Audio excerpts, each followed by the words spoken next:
ditakuti para setan. Bahkan jika setan bertemu dengan manusia tersebut, setan akan lari terbirit-birit. Lalu siapa sajakah manusia yang paling ditakuti setan? Ia adalah sahabat Nabi Muhammad SAW, yakni Abu Hafs Umar Al-Faruq bin Khattab bin Nufail bin Abdul Uzza bin Adi bin Ka'ab bin Lu'ay bin Khalid Al-Qurasi, atau yang sering kita kenal dengan nama Umar bin Khattab. Ketika memimpin Islam, ia merupakan pemimpin yang berani menunjukkan ajaran Islam di Mekah. Sebelum masuk Islam dan menjadi sahabat Nabi Muhammad, Umar merupakan orang yang sangat keras dalam menentang Islam. Bahkan ia sering melakukan perbuatan kasar terhadap kaum muslim pada waktu itu. Umar juga pernah berkata bahwa ia tidak akan pernah masuk Islam sampai ada keledainya dulu yang masuk Islam. Namun Allah Subhanahu wa Ta'ala Maha Besar. Allah bisa meluluhkan hati Umar bin Khattab yang keras untuk masuk agama Islam.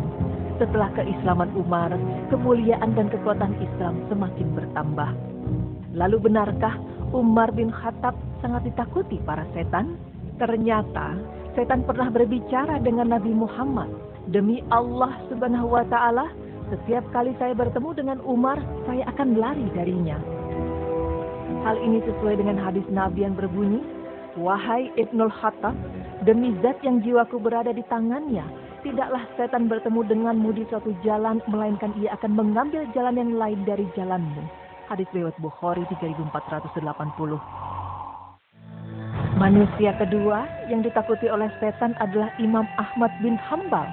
Suatu ketika, Imam Ahmad bin Hambal sedang duduk di masjidnya.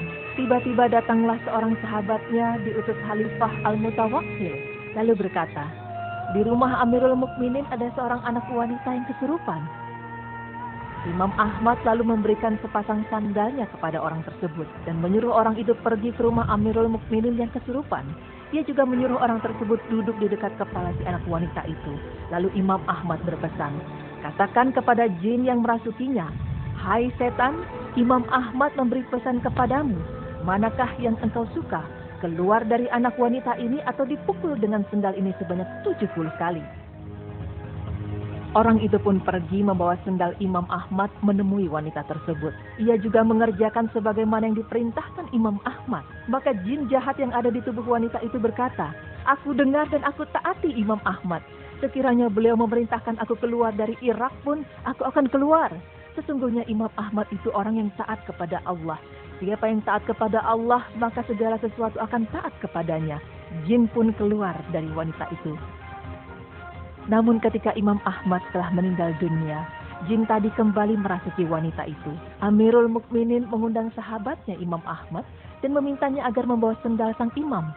Sahabatnya itu kemudian berkata kepada jin yang merasuk, "Keluarlah, jika tidak aku memukulmu dengan sendal ini." Sesuatu justru terjadi di luar perkiraan. Jin jahat itu menjawab, "Aku tak akan mematuhi kamu dan aku tidak akan keluar." Adapun Imam Ahmad bin Hambal, beliau adalah orang yang taat kepada Allah hingga kami diperintah untuk mentaatinya. Jin tersebut tak ingin keluar.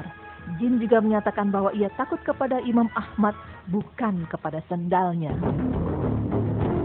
Tak hanya Umar bin Khattab dan Imam Ahmad, setiap orang yang kuat imannya, maka setan akan kerdil di hadapannya. Mengapa? Karena setan mempunyai banyak senjata untuk menggoda dan menjerumuskan manusia. Dari yang paling halus memperdaya objeknya sampai yang paling kasar dan frontal. Cara frontal yaitu dengan jelas-jelas setan menyeru dan menyuruh manusia untuk berbuat maksiat.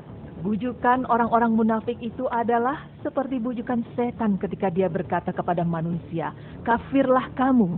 Maka tatkala manusia itu telah kafir, ia berkata, "Sesungguhnya aku berlepas diri dari kamu karena sesungguhnya aku takut kepada Allah, Tuhan semesta alam." Quran Surah Al-Hasr ayat 16.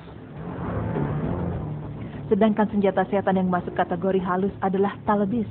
Dengan senjata ini, setan menyamarkan kejahatan dalam kemasan menarik, sehingga tampak oleh objeknya bahwa yang dikemas itu adalah kebaikan. Setan hadir sebagai sosok yang memberikan nasihat-nasihat kebaikan. Kemudian ia mengiring objeknya itu ke lembah kemaksiatan dan kesyirikan. Kalau objeknya tidak waspada dan terkecoh dengan kamuflase yang ada, maka ia akan menjadikan setan sebagai penasehatnya. Simaklah talbis setan yang pernah dihadapi oleh Syekh Abdul Qadir Al-Jailani. Talbis itu begitu halus dan dikemas dengan kebaikan, serta disampaikan dengan cara elegan. Kalau kita tidak jeli dan tidak punya pemahaman agama yang mendalam, pasti kita akan terjebak dan terjerambab dalam perangkat setan tersebut. Dalam kitab Mazhabul Insan, Syekh Abdul Qadir Al-Jailani berkata, dalam suatu perjalanan aku merasakan cuaca yang sangat panas. Hampir saja aku mati kehausan. Lalu datanglah awan menaungiku, dan angin terasa datang bergerak menghembus tubuhku, dan ludah pun terasa mengalir di mulutku. Di saat yang menyenangkan itu, tiba-tiba aku mendengar suara, "Wahai Abdul Qadir, aku adalah Tuhanmu." Maka aku menyahut, "Engkau Allah? Tiada Tuhan selain Engkau." Lalu ia memanggilku lagi, "Wahai Abdul Qadir, aku adalah Tuhanmu. Aku halalkan apa yang telah diharamkan." Aku segera membentaknya, "Engkau pendusta, engkau adalah setan." Awan hitam itu pun berhamburan. Lalu aku mendengar suara di belakangku dengan nada geram, "Wahai Abdul Qadir, kamu telah selamat dari tipu dayaku karena pemahaman agamamu yang dalam. Sebelumnya aku telah mengelincirkan 70 orang dengan cara ini." Kemudian ada yang bertanya kepada Syekh Abdul Qadir, "Bagaimana kamu mengetahui bahwa ia adalah setan?" Abdul Qadir menjawab, "Barang siapa yang berkata, telah aku halalkan bagimu ini dan itu, maka engkau dapat memastikan bahwa ia adalah setan. Karena setelah sepeninggalan Rasulullah, tidak ada lagi yang berhak menghalalkan apa yang telah diharamkan, kecuali atas wahyu Allah Subhanahu wa Ta'ala." Itulah sebabnya, orang yang mengerti ilmu agama serta menjalankan ilmunya, insya Allah bisa menghindar dari tipu daya setan. Pemirsa, sungguh, cerita-cerita tersebut merupakan pelajaran yang sangat berharga bagi kita semua. Jangan mudah terperdaya oleh bujuk rayu dan tipu dari setan. Disinilah pentingnya pemahaman agama yang mendalam, agar kita punya parameter dan filter yang kuat untuk menghadapi tipu daya setan. Insya Allah.